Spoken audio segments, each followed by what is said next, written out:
Samantala, Administrasyong Duterte, opisyal nang nagdeklara ng State of National Emergency bunsod ng nangyaring karahasan sa Mindanao.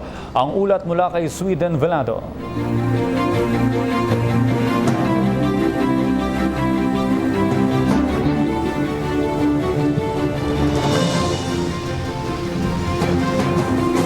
Audrey, nagdeklara na ang pamahalaan ng State of National Emergency bunsod ng mga nagaganap na hindi makatarungang karahasan sa Mindanao. Ayon kay Presidential Communications Assistant Secretary Christian Ablan, ay nagsimula na yung effectivity ng naturang proklamasyon kagabi ng Lunes at depende na umano kay Pangulong Duterte kung kailan niya ito babawiin.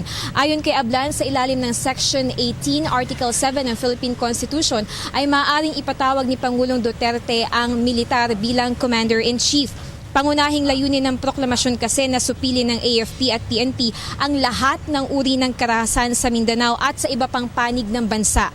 Nitong mga nakaraang buwan, iba't ibang uri ng dahas gaya ng hostage-taking, pagpatay sa mga inosenteng sibilyan, pagbomba sa transmission facilities, nakawan at pagpatay sa ilang miyembro ng media sa Mindanao ang naganap.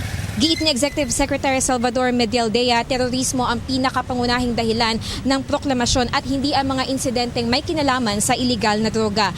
Nilinaw din niya na hindi kailangang mangamba ng ilan na nag-iisip na katumbas ng State of National Emergency ang martial law dahil wala namang ipatutupad na nationwide curfew. Ayon kay Ablan, ay mas pinaigting lamang ng pamahalaan ang kampanya nito para sa seguridad ng publiko.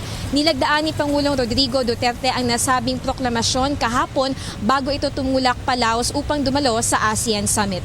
Mula po rito sa Malacanang para sa PTV News, Sweden Velado.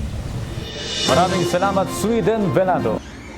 Ako po si Cathy San Gabriel. Subscribe na sa PTV YouTube channel. I-click lang po ang subscribe button.